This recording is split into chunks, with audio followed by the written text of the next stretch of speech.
बोलिए शनिदेव भगवान की जय। प्रिय भक्तों, आप सभी का दिन शुभ हो। आज शनिवार का दिन है और शनिवार का दिन भगवान शनिदेव को समर्पित होता है। हिंदू धर्म में एक महत्वपूर्ण उपवास है जिसे शनिवार के दिन शनिदेव की पूजा और उपासना के लिए रखा जाता है। यह व्रत विशेष रूप से उन व्यक्तियों द्वारा किया जाता है जो शनि की ढैया व साढ़े साती और शनि ग्रह के दुष्प्रभाव से मुक्ति प्राप्त करना चाहते हैं या जिनकी कुंडली में शनि की स्थिति कमजोर होती है।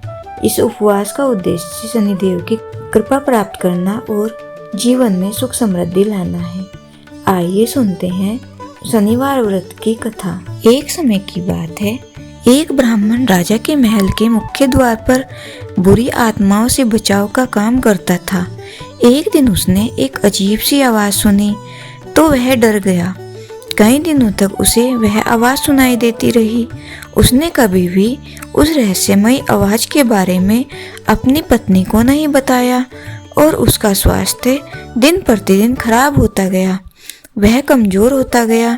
एक दिन उसकी पत्नी ने कहा, मैं तुम्हें पौष्टिक भोजन देने की पूरी कोशिश करती हूँ, फिर भी तुम्हारी सेहत खराब हो रही है।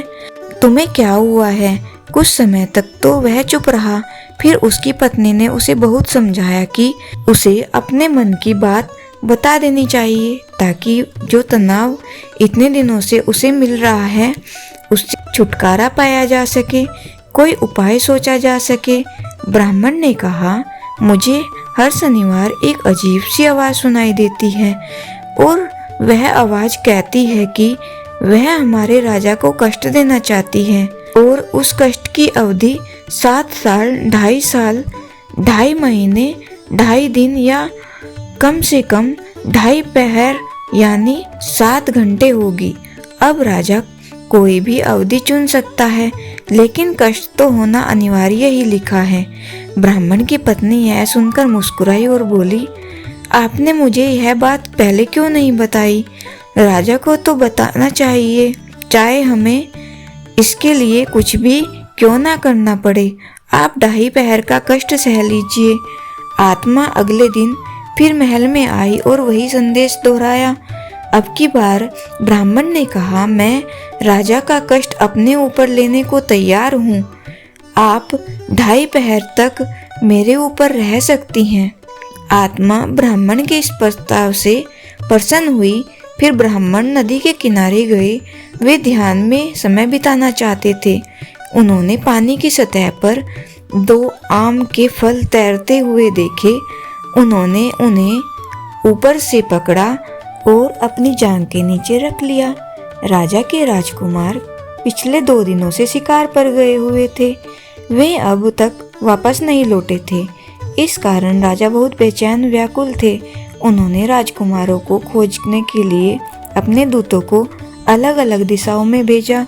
संयोगवश एक दूत ब्राह्मण के पास भी जा पहुंचा। उसे यह देखकर अत्यंत आश्चर्य हुआ कि ब्राह्मण ने राजकुमार के सिर अपनी जांघों के नीचे छुपा रखे थे। उसने यह बात राजा को बताई। सुनकर राजा क्रोधित हो गए। उन्होंने ब्राह्मण को सूली पर चढ़ा देने या फांसी देने का आदेश दिया। राजा ने ब्राह्मण से उसकी अंतिम इच्छा पूछी तो ब्राह्मण ने कहा, कृपा करके मुझे 2.5 पहर तक मत मारना। राजा ब्राह्मण की यह बात मान गया। निर्धारित समय समाप्त होने पर ब्राह्मण के अंत की उसे सजा देने की व्यवस्था कर दी गई। ब्राह्मण का सिर गर्म लोहे की तलवार से काटा जाना था। जैसे ही वधकर्ता ने ब्राह्मण पर आक्रमण किया, वह गर्म तलवार टुकड़े टुकड़े हो गई। वधकर्ता ने अब की बार गर्म चांदी की तलवार उठाई और वह तलवार भी ब्राह्मण की गर्दन को छूने से पहले ही टुकड़े टुकड़े हो गई। वधकर्ता ने गर्म सोने की तलवार निकाली और अब की बार ब्राह्मण का सिर काटने का प्रयास किया। तीसरी तलवार का हाल भी कुछ ऐसा ही हुआ। वहां उपस्थित लोग इस चमत्कार को देखकर आश्चर्यचकित रह गए। अचानक वे दोनों राजकुमार भी वहां प्रकट हो गए। राजा उन दोनों राजकुमारों को देखकर बड़ा प्रसन्न हुआ और उन्हें गले से लगाया। और ब्राह्मण पर भी राजा ने दया दिखाई। राजा ने कहा, हे ब्राह्मण देव, यह क्या रहस्य है? इसे सबके सामने प्रकट कीजिए। इतनी बार मारने के बाद भी आपका बाल भी बांका तक नहीं हुआ। तब ब्राह्मण ने कहा, हे राजन, शनि आपको कष्ट देना चाहते थे। मैंने आपको और राज्य को बचाने के लिए आपका कष्ट अपने ऊपर ले लिया। शनिदेव ने आम को मानव शरीर के रूप में प्रकट कर दिया था। क्या मैं राजकुमारों को मार सकता था? मैं तो हमेशा से ही इस राज्य का रक्षक रहा हूँ। मैंने सदैव आपका और राज्य का भला ही चाहा है। राजा ने कहा, हे ब्राह्मण देव, मुझे तो आपकी बातों पर विश्वास नहीं है। मैं स्वयं शनिदेव को देखना चाहता हूँ, और अगर आप मुझे नहीं दिखाएंगे तो आपके पूरे परिवार के सभी सदस्य चक्की में पीस दिए जाएंगे। अब की बार तो राजा की यह बात सुनकर ब्राह्मण देवता कांपने लगे। उन्होंने 1 सप्ताह का समय मांगा।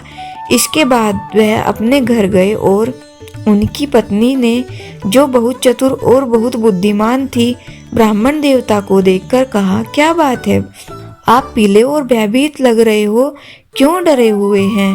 ब्राह्मण देवता ने कहा, भाग्यवान, शनिदेव ने ही मुझ पर यह कष्ट डाला है। मैं तो तुम्हारी सलाह मानकर पहली बार बच गया। अब अगर मैंने शनिदेव को राजा के सामने प्रकट नहीं किया तो हम सब चक्की के पहियों के नीचे कुचले जाएंगे। ब्राह्मण की पत्नी ने कहा, धैर्य रखो, आपने एक नेक काम के लिए अपनी जान जोखिम में डाली है। शनिदेव हमारी सहायता अवश्य करेंगे। ब्राह्मण ने चैन की सांस ली। तब उनकी पत्नी ने कहा, राजा से कहो कि आने वाले शनिवार को वे सुबह जल्दी उठें। शनिदेव काले पर्वत के नीचे काले घोड़े पर सवार होंगे। वे तिल से भीगे हुए काले कंबल से ढके होंगे। राजा उनके दर्शन कर सकते हैं। अगले शनिवार को ब्राह्मण राजा को काले पर्वत पर ले गए। एक काली परछाई काले घोड़े पर सवार थी। राजा ने पूछा, तुम कौन हो? शनिदेव ने कहा, राजन, मैं शनि हूँ। मैं गरीबों और राजाओं दोनों को एक समान रूप से कष्ट देता हूँ। मैं किसी में कोई भेदभाव नहीं करता। राजा ने कहा, तब शनिदेव, हम आपके प्रकोप से कैसे बच सकते हैं? शनिदेव ने कहा, धनवानों को शनिदेव को एक काला घोड़ा या सवामन सोना दान करना चाहिए। मध्यम आय वर्ग वाले लोग लोहा और काले कंबल दान कर सकते हैं। निर्धन लोग तेल लगी रोटी एक काले कुत्ते को दे सकते हैं, और भी निर्धन लोग एक पीपल के पत्ते में जल अर्पित कर सकते हैं और पीपल की जड़ में थोड़ा गुड़ रख सकते हैं। पेड़ को कच्चे सूत या कच्चे धागे से लपेट सकते हैं। सुनकर ब्राह्मण देवता ने कहा, हे शनिदेव, आप कृपया हमारे राजा को कष्ट मत दीजिए। राजा पर आपका प्रकोप अगर हुआ तो हमारे नगर को भी प्रभावित करेगा। हे शनिदेव, मैं भविष्य में भी आपके अन्य प्रकोपों को सहन कर सकता हूँ।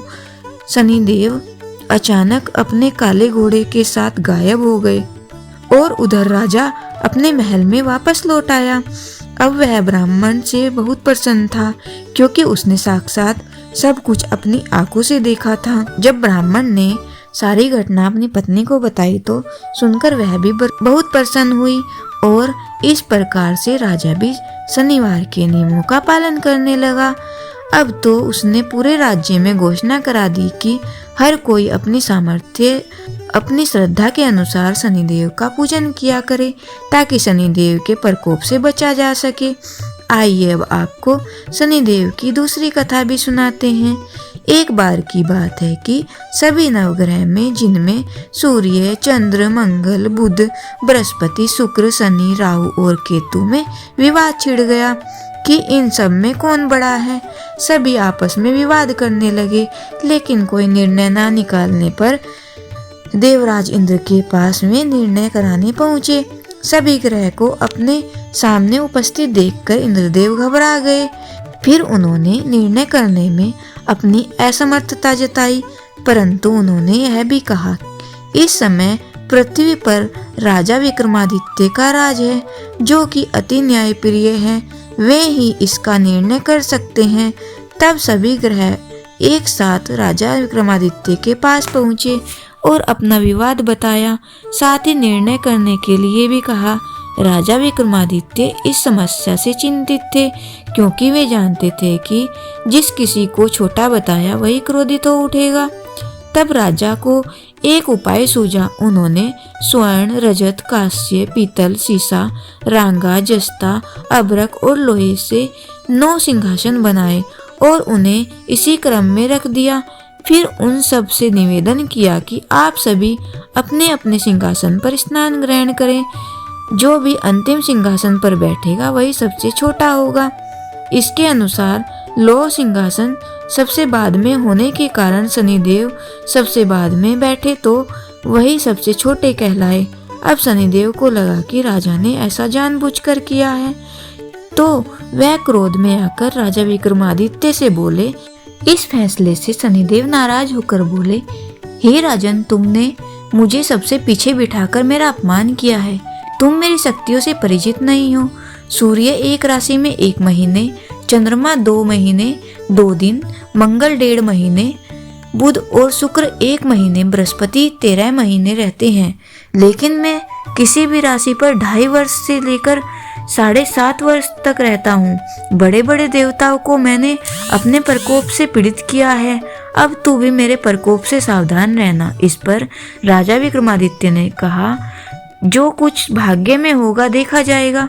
कुछ समय बाद जब राजा विक्रमादित्य पर 7.5 की दशा आई तो शनिवार के दिन घोड़े के व्यापारी का रूप धारण किया और बहुत से घोड़ों के साथ विक्रमादित्य की नगर पहुँचे। राजा विक्रमादित्य उन घोड़ों को देखकर एक अच्छे से घोड़े को अपनी सवारी के लिए चुनकर उस घोड़े पर चढ़े। राजा जैसे ही उस घोड़े पर सवार हुए, वह बिजली की गति से दौड़ पड़ा। तेजी से दौड़ता हुआ घोड़ा राजा को दूर तक जंगलों में लेकर चला गया और फिर वहां राजा को गिराकर गायब हो गया। राजा अपने नगर लौटने के लिए जंगल में भटकने लगे, लेकिन राजा को कोई रास्ता नहीं मिला। राजा को बहुत तेज भूख प्यास लगी थी। जंगल में बहुत घूमने पर राजा को एक चरवाहा मिला। राजा ने उससे पानी मांगा। पानी पीकर राजा ने उस चरवाहे को अपनी अंगूठी दे दी और उससे रास्ता पूछ जंगल से निकलकर पास के नगर में चल दिए। नगर पहुंचकर राजा एक सेठ की दुकान पर बैठ गए। राजा के कुछ देर दुकान पर बैठने से सेठ की बहुत बिक्री हुई। सेठ ने राजा को भाग्यवान समझा और उसे अपने घर भोजन पर ले गया। सेठ के घर में सोने का एक हार खूंटी पर लटका हुआ था। राजा को उस कमरे में छोड़कर सेठ कुछ देर के लिए बाहर चला गया। तभी राजा के देखते ही देखते खूंटी सोने के हार को निगल गई।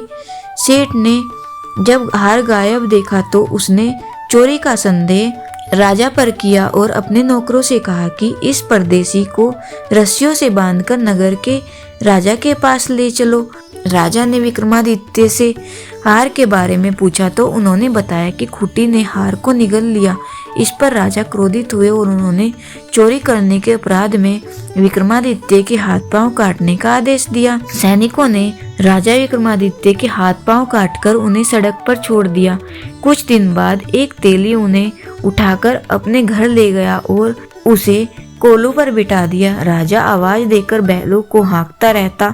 इस तरह तेली का बैल चलता रहा और राजा को भोजन मिलता रहा। शनि के प्रकोप की 7.5 पूरी होने पर वर्षा ऋतु प्रारंभ हुई। एक रात विक्रमादित्य मेघ मल्हार गा रहा था। तभी नगर की राजकुमारी मनभावनी रथ पर सवार उस घर के पास से गुजरी। उसने मल्हार सुनी तो उसे अच्छा लगा, जिसके बाद राजकुमारी ने दासी को भेजकर गाने वाले को बुला लाने को कहा। दासी ने लौटकर राजकुमारी को बताया कि वह अपंग है, लेकिन राजकुमारी उसके मेघ मल्हार से मोहित हो गई थी। जिसके बाद सब कुछ जानते हुए भी उसने अपंग से विवाह करने का निश्चय किया। राजकुमारी ने अपने माता पिता से जब यह बात कही तो वह हैरान रह गए। उन्होंने राजकुमारी को बहुत समझाया, लेकिन राजकुमारी ने जिद नहीं छोड़ी और प्राण त्याग देने की बात कही। आखिरकार राजा रानी ने विवश होकर अपंग विक्रमादित्य से राजकुमारी का विवाह कर दिया। विवाह के बाद राजा विक्रमादित्य और राजकुमारी तेली के घर में रहने लगे। एक रात स्वप्न में शनिदेव ने राजा से कहा, राजा तुमने मेरा प्रकोप देख लिया, मैंने तुम्हें अपने अपमान का दंड दिया। इस पर राजा ने शनिदेव से क्षमा मांगते हुए कहा, हे शनिदेव, आपने जितना दुख मुझे दिया है अन्य किसी को न देना और मुझे माफ कर दे। इस पर शनिदेव ने कहा, राजन मैं तुम्हारी प्रार्थना स्वीकार करता हूँ।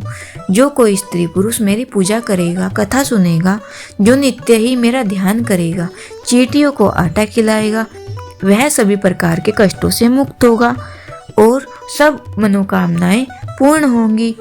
अगले दिन प्रातः काल राजा विक्रमादित्य की नींद खुली तो अपने हाथ पांव देखकर राजा को बहुत खुशी हुई।